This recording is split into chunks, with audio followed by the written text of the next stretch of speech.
क्या आप ये मानते हैं कि पहले बीजेपी के बारे में आपके जो विचार थे वो आम आदमी पार्टी के कहने पर आप वो कहते थे? डेफिनेटली होता ही यही है। जब आप किसी पार्टी के कैडर होते हैं और किसी व्यक्ति से प्रभावित होते हैं तो आप उसकी हर बात को सही मानते हैं। जब दूरी बनती है तो आपको सच्चाई भी समझ में आती है और अच्छा और गलत भी समझ में आता है। मुझे एक बात का संतोष है कि 6-7 साल पहले जो बातें मैंने बोली आज पूरी दिल्ली बोल रही है। मैं गलत साबित नहीं हुआ। मैंने तो कहा था केजरीवाल, सिसोदिया और सत्येंद्र जेल जाएंगे, तीनों जेल गए और आज बेल पे घूम रहे हैं। बीजेपी की विचारधारा से क्या आप हमेशा से प्रभावित थे क्या? देखिए, क्योंकि आप अब आपको देख के ना बीजेपी के इस सिंबल में ऐसा लगता है कि आप तो पैदा ही बीजेपी के लिए। मैं आपको एक छोटा सा उदाहरण देता हूं जो आपके भी टीवी चैनल्स पे चला था और सारे देश ने देखा था। जब मैं दिल्ली की सरकार में पर्यटन का मंत्री था और महबूबा मुफ्ती प्रगति मैदान में आई थी, मैं आम आदमी पार्टी का मंत्री था, लेकिन मैंने महबूबा मुफ्ती से सवाल किया था कि आप बुरहान वानी को अगर भाई मानोगे तो टेररिज्म और टूरिज्म एक साथ नहीं चल सकता।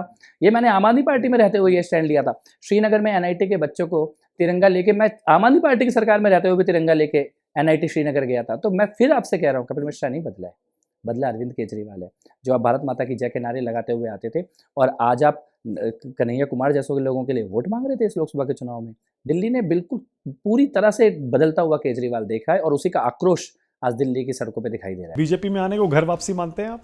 क्योंकि आपकी माताजी बीजेपी में थी, पहले से मेयर रही वो। नहीं, मेरी माताजी बीजेपी में थी, उन्हीं का काम देख के अरविंद केजरीवाल ने स्वराज की किताब लिखी है। अरविंद केजरीवाल की स्वराज की किताब में लिखा हुआ है कि अन्नपूर्णा मिश्रा जी का सोनिया विहार में जो मॉडल ऑफ गवर्नेंस है, जो जनता से पूछ के बजट लगाया जाता है, हम यही मॉडल ऑफ गवर्नेंस देश में लेके आएंगे।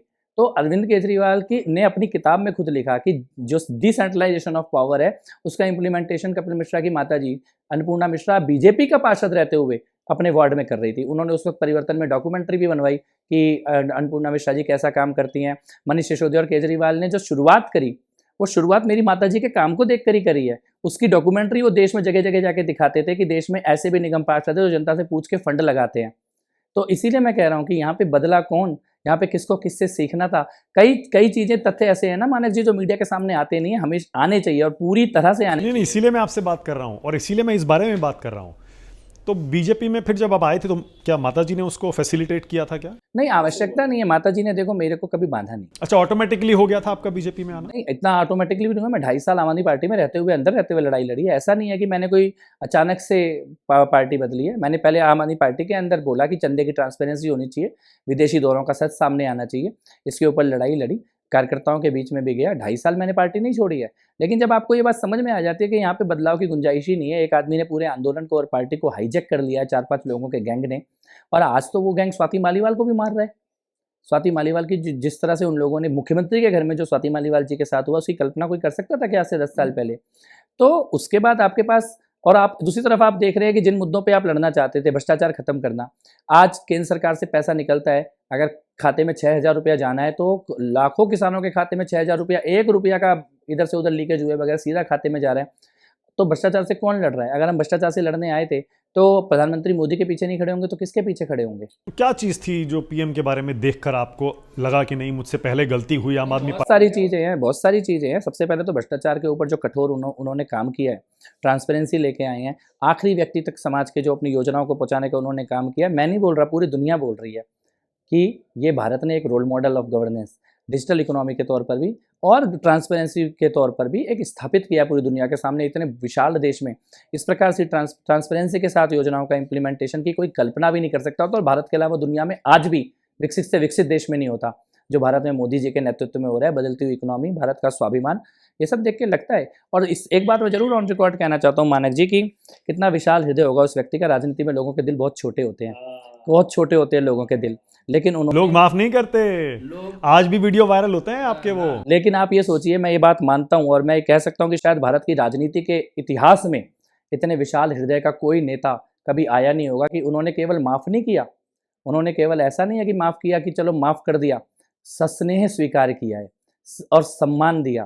तो उपाध्यक्ष बनाया आपको, दिल्ली बीजेपी का टिकट दिया। इसीलिए मैं कह रहा हूं कि भारत की राजनीति के इतिहास में मोदी जी से बड़ा विशाल हृदय का मेरे को नहीं लगता, अपने व्यक्तिगत अनुभव से मैं कह रहा हूं, मुझे नहीं लगता कोई दूसरा व्यक्ति होगा। क्या प्रधानमंत्री मोदी की एक और बात जो आपको प्रभावित करती है वो भी ये भी है, काम के अलावा और विशाल हृदय के अलावा, कि वो अपना हिंदुत्व छिपाते नहीं है?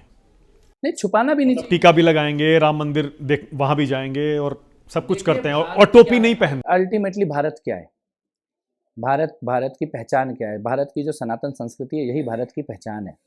और कोई भी राष्ट्र खाली सड़कों से या इमारतों से राष्ट्र नहीं बनता। राष्ट्र अपनी संस्कृति से बनता है, अपनी सभ्यता से बनता है। और भारत की संस्कृति और सभ्यता को अगर भारत का जो नेतृत्व है, भारत का जो प्रधान है, अगर वही अपने माथे पे धारण नहीं करेगा तो कौन धारण करेगा? ये तो दुर्भाग्य है इस देश का कि कई साल ऐसे लोग रहे जो भारत की सभ्यता और संस्कृति को अपने माथे पे धारण करने से शर्माते थे, बचते थे। आज मोदी जी ने वो बदला है और उनको देख के पूरा देश बदला है। आज प्रयागराज में कुंभ में जो वातावरण है, जो ऊर्जा है, जो उत्साह हर कोई जा रहा है। डेफिनेटली उसके पीछे मंदिरों में जो युवाओं की भीड़ लगी हुई है। एक ज़माना था खाली बुजुर्ग लोग जाते थे। आज 15-15, 16-16 साल के बच्चे जा रहे हैं, 19 साल के, 20 साल के बच्चे, लड़के-लड़कियाँ जा रहे हैं। वो प्रधानमंत्री मोदी का डेफिनेटली उसमें इम्पैक्ट है। पहली मुलाकात याद है प्रधानमंत्री से आपकी? डेफिनेटली मेरे को याद कब हुई थी, क्या हुआ था? बताइए जरा। भारतीय जनता पार्टी ज्वाइन करने के बाद ही हुई थी। हमारी दिल्ली के रामलीला मैदान में एक रैली थी, उसमें मंच के नीचे प्रधानमंत्री जी का स्वागत करने का मेरे को अवसर मिला और मेरे लिए बहुत ही भावुक क्षण भी था।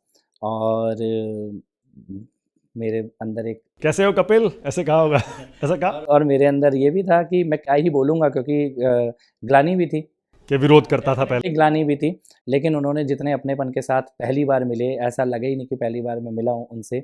और क्या बोल रहे थे? कि बिल्कुल ऐसे ही बोला जैसा आप कह रहे हैं। और उन्होंने शायद वो इस बात को समझते हैं कि व्यक्ति ग्लानि से अपने को छोटा महसूस करता है, तो उन्होंने वो भाव, वो दीवार आने ही नहीं दी। तो मैं इसीलिए मैं मतलब अभी भी मैं आपसे बात करते-करते भावुक हो। मैं इमोशनल देख रहा हूँ आपकी आंख। मैंने जीवन में, सच बता रहा हूँ मानक जी, मैंने राजनीति में, हमने जहाँ से राजनीति शुरू करी, वहाँ तो वैसे ही और छोटे लोग थे बहुत, लेकिन मैंने कल्पना भी नहीं की थी। और मैं भारतीय जनता पार्टी में आने के बाद भी मेरे को कहीं न कहीं मेरे मन में ये संशय सा होता था कि प्रधानमंत्री जी का सामना कैसे करूँगा? लेकिन क्या वो उनका बड़प्पन है और अपनापन है और सम्मान दिया है, प्रतिष्ठा दी है, अपनाया है। और जो भूमिका मैं कर सकता था, निर्वाह कर सकता था, वो भूमिका भी मेरे को दी गई है। मैं तो बहुत आभारी हूँ उनका। परिवार का हिस्सा महसूस होता है। हाँ, मेरे को बहुत अलग महसूस होता है। अ, मेरे पास शब्द नहीं है इससे ज़्यादा। आपको लगता है तो वो साल आपने बर्बाद कर दिए आम आदमी पार्टी में? नहीं, बिल्कुल ऐसा नहीं लगता मेरे को कोई साल बर्बाद हुए हैं, जीवन अनुभव देता है। मैंने दिल्ली जल बोर्ड के चेयरमैन के रूप में जो काम किया था, उस वक़्त दिल्ली जल बोर्ड को हमने 176 करोड़ के प्रॉफ़िट मेकिंग ऑर्गनाइज़ेशन में कन्वर्ट किया था। दिल्ली की 400 कॉलोनी में पाइपलाइन डाली थी। आज 400 के बाद 401 नहीं हुआ वो नंबर बढ़ के, पिछले 6 साल में मेरे हटने के बाद। 176 करोड़ का प्रॉफ़िट दिल्ली जल बोर्ड जो बनाता था, आज 7,000 करोड़ के नुकसान की बॉडी बन चुका है। जिन कर्मचारियों को रिटायरमेंट के दिन सारे बेनिफिट हम 31 तारीख को दे देते थे, आज वहाँ पर सैलरी देने के लाले पड़ गए हैं। तो मेरा गवर्नेंस का अनुभव उस वक़्त का, वो मैंने बहुत कुछ सीखा है। पार्टी में, पार्टी को बनाने का, चुनाव लड़ने का, चुनाव लड़वाने का, देश भर में जाने का, वो मेरा एक अनुभव है। और एक अनुभव और भी है कि ऐसा किसी आदमी पे आँख मूंद के भी भरोसा नहीं करना चाहिए। जो 4 लोग कह रहे हों, वो भी थोड़ा ध्यान से सुनना चाहिए। तो वो साल मेरे बर्बाद नहीं हुए हैं। लर्निंग एक्सपीरियंस था वो। हमेशा कनेक्ट होते हैं जब हम पीछे मुड़ के देखते हैं, तो शायद यहाँ पे आने का रास्ता भगवान ने, ईश्वर ने उसी मार्फत बनाया। ओके, ऐसा लग रहा है नेचुरली बीजेपी आपका घर, आपको है ना, नेचुरली मतलब आपकी विचारधारा से जो मेल पार्टी खाती है वो भाजपा ही है। मेरी नहीं, कोई भी व्यक्ति जो इस देश को सामर्थ्यवान देखना चाहता है, कोई भी व्यक्ति जो इस देश को आगे बढ़ता हुआ देखना चाहता है, जो कोई भी व्यक्ति जो अपने धर्म और संस्कृति का गौरव महसूस करता है, उसके लिए नेचुरल है प्रधानमंत्री मोदी जी के नेतृत्व में साथ में काम करना।